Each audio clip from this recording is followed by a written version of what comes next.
द्वादश लिंगाख्य पाशुपाश विमोक्षण व्रत वर्णन। ऋषि बोले, हे सूत जी, आपके द्वारा पाशुपत के पाशुपाश विमोक्षण व्रत को सुना। अब प्राचीन काल में देवताओं के द्वारा उसका किस प्रकार अनुष्ठान किया गया, यह आप हमारे लिए कहिए। सूत जी बोले, पहले सनत कुमार ने शैल आदि से पूछा था। नंदी ने उनको जो संक्षेप में कहा है, देव, दैत्य, सिद्ध मुनियों ने उसका अनुष्ठान किया है। वह यही द्वादश लिंगाख्य पशुपाश विमोक्षण व्रत है। यह भोग, काम और मुक्ति को देने वाला है। 6 अंगों सहित वेद को मत करके इसको निकाला है। संसार रूपी वृक्ष के जीवों को मोक्ष देने वाला है। ब्रह्मा विष्णु ने भी इसका अनुष्ठान किया है। शिव का पूजन साधारण रूप से सभी महीनों में करने की विधि का वर्णन करता हूँ। चैत्र में सोने की, वैशाख में वज्र की, ज्येष्ठ में मरकत मणि की, आषाढ़ में मुक्ता की, सावन में नील मणि निर्मित, भादो में पद्मरागमयी, आश्विन में गोमेद की, कार्तिक में प्रवाल, मार्गशीर्ष में वैदुर्य की, पूष में पद्मराग की, माघ में सूर्यकांत मणि की, फागुन में स्फटिक मणि की लिंग मूर्ति बनाकर पूजा करें। सभी महीनों में सोने का कमल बनाने या चांदी से अथवा केवल कमल से ही पूजा करें। रत्नों के अभाव में सोना चांदी, उनके अभाव में ताम्र व लोहे से कार्य किया जाना चाहिए, अथवा पत्थर की, लकड़ी की या मिट्टी की या सर्व गंधमय शिव की मूर्ति बना लेनी चाहिए। हेमंत ऋतु में महादेव की श्री पत्र से पूजा करें। सभी महीनों में चांदी का कमल जिसमें सोने की कली बनी हो, ऐसे कमल से पूजा करें। अभाव में केवल बेल पत्र से पूजा करें। बेल पत्र में सदा लक्ष्मी निवास करती है।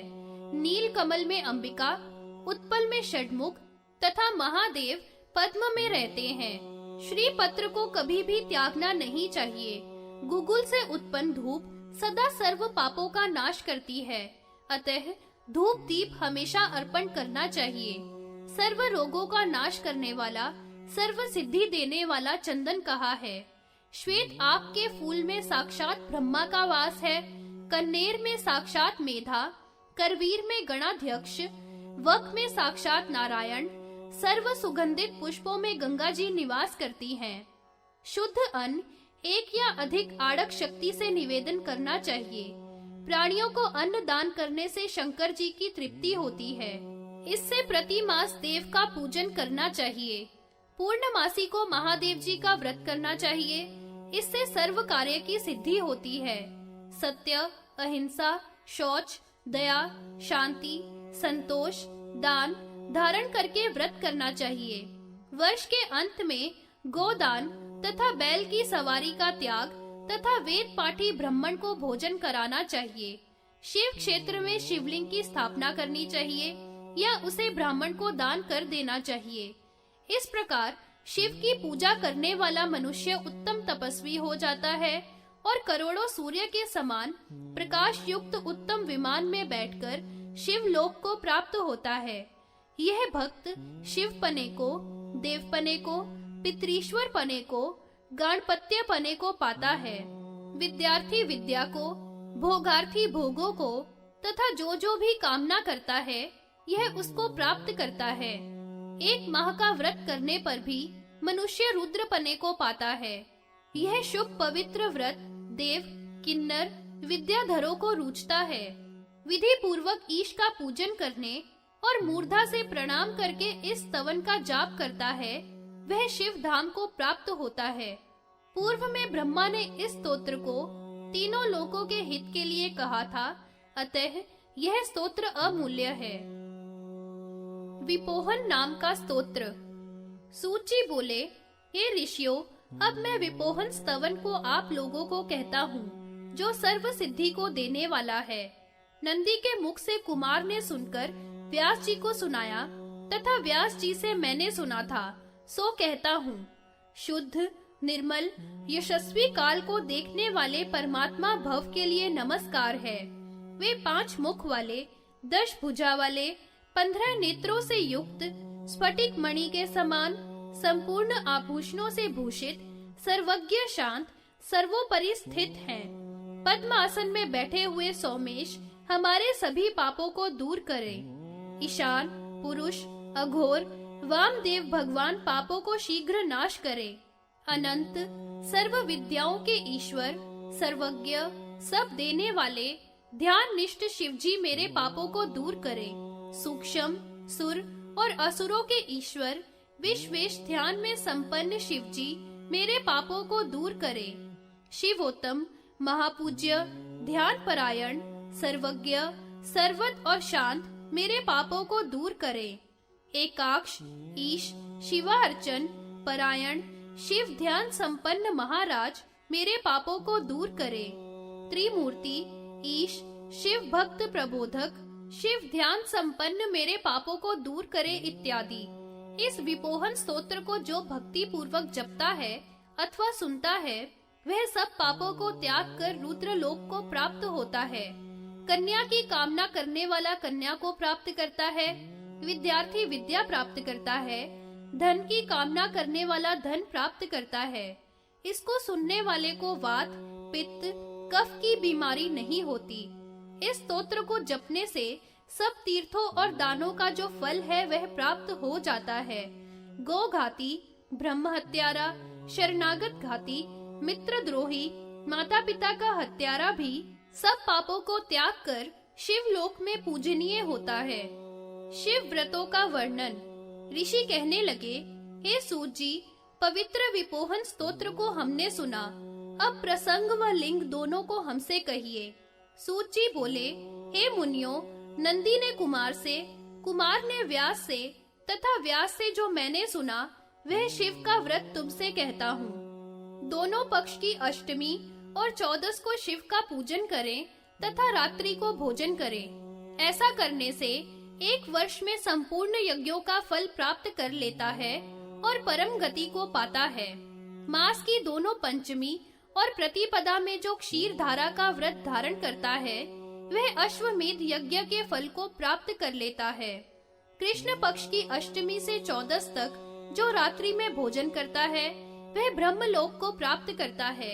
जो वर्ष तक रात्रि में पर्वों को धारण करता है तथा जित क्रोधी व ब्रह्मचारी रहता है तथा वर्ष के अंत में ब्राह्मणों को भोजन कराता है, वह शंकर जी के लोक को जाता है। देवता पूर्वाहन में, मध्याहन में ऋषि लोग, अपराहन में पितृश्वर तथा संध्या में गुह्यक लोग भोजन करते हैं। सब बेलाओं को त्याग कर रात में भोजन सबसे उत्तम है। स्नान करके सत्य भाषण, थोड़ा आहार, अग्नि में हवन, पृथ्वी पर शयन तथा रात्रि में भोजन करने से परम गति को पाता है। अब मैं प्रत्येक मास का व्रत कहूँगा जो धर्म, अर्थ, काम, मोक्षदायक तथा सब पापों से मुक्त करने वाला है। पौष में शिव का पूजन करके रात्रि में जो भोजन करता है वह सत्यवादी और जितेंद्रिय रहता है। जो दोनों पक्ष की अष्टमी का उपवास करता है, भूमि में शयन करता है, पूर्णमासी को घृतादिक से शिव को स्नान कराकर शिव का पूजन करता है, खीर, घी आदि से ब्राह्मणों को भोजन कराकर जो गौ का दान करता है वह वन ही लोक जाता है। इसी प्रकार माघ में शिव का पूजन करके जो रात्रि में घृत युक्त खिचड़ी का भोजन करता है, दोनों चतुर्दशी को व्रत रखता है, काला घोड़ा दान करता है, वह यम लोक में पहुंचकर यम के साथ क्रीड़ा करता है। फाल्गुन के महीने में समान घृत दूध से रात में जो भोजन करता है तथा 14 और 8 को उपवास करता है, ऐसा शिव भक्त ताम्र वर्ण की गौ का जोड़ा ब्राह्मणों को भोजन कराकर दान करता है, वह चंद्र लोक जाता है। चैत में रुद्र की पूजा करके चावल, घी, दूध से युक्त भोजन करने वाला, पृथ्वी पर सोने वाला पुरुष निरति के स्थान को पाता है। उसे पूर्णमासी में शिव का पूजन करके सफेद गौ का जोड़ा दान करना चाहिए। वैशाख के महीने में पूर्णमासी का व्रत कर पंचगव्य तथा घृतादि से शिव को स्नान कराता है, वह अश्वमेध यज्ञ के फल को प्राप्त करता है। ज्येष्ठ के महीने में देवेश की पूजा कर रात्रि में भोजन करता है, धूम्र वर्ण को गौ ब्राह्मण की सेवा में रहता है, धूम्र वर्ण को मिथुन का दान करता है, पूर्णमासी का व्रत करता है वह वायु लोक में निवास करता है। आषाढ़ के महीने में जो रात्रि में भोजन करता है, खांड, घी, सत्तू तथा गौ रस का भोजन करता है, श्रोत्रिय ब्राह्मणों को भोजन कराता है, गौर वर्ण की गौ मिथुन का दान करता है, वह वरुण लोक को जाता है।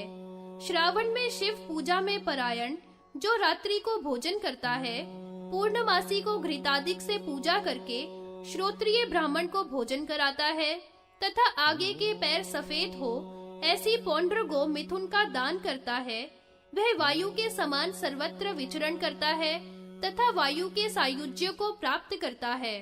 भाद्रपद में जो रात्रि को भोजन करता है तथा वृक्ष की मूल में स्थित हवन के शेष भाग का भोजन करता है, वेदांग पारंगत ब्राह्मणों को भोजन कराता है, नील कंधा वाले बैल तथा गौ का दान करता है, वह यक्ष लोक में यक्षों का राजा बनता है। आश्विन के माह में शंकर का यथावत पूजन कर जो ब्राह्मण को भोजन कराता है, नील वर्ण का बैल तथा गौ को दान करने वाला मनुष्य ईशान लोक को प्राप्त होता है।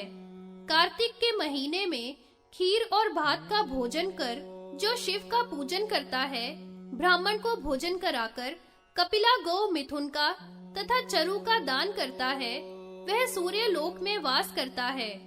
मार्ग शीर्ष के महीने में इस प्रकार का रात्रि में भोजन करने वाला तथा जौ का अन्न, घी, दूध खाकर उपवास करता है, दरिद्र तथा ब्राह्मणों को भोजन कराता है, पांडु वर्ण की गौ मिथुन का दान करता है, वह सोम लोक में सोम के साथ आनंद करता है। अहिंसा, सत्य, अस्तेय, क्षमा, दया, ब्रह्मचर्य इनको धारण करके 3 बार स्नान करे, भूमि में शयन करे, रात्रि में भोजन करे, दोनों पक्षों की अष्टमी और 14 का व्रत करना चाहिए। यह व्रत प्रति मास का मैंने तुमसे कहा। हे ब्राह्मणों, जो कोई भी इस व्रत को 1 वर्ष तक क्रम से या व्यतिक्रम से करे, वह शिव सायुज्य को प्राप्त होता है।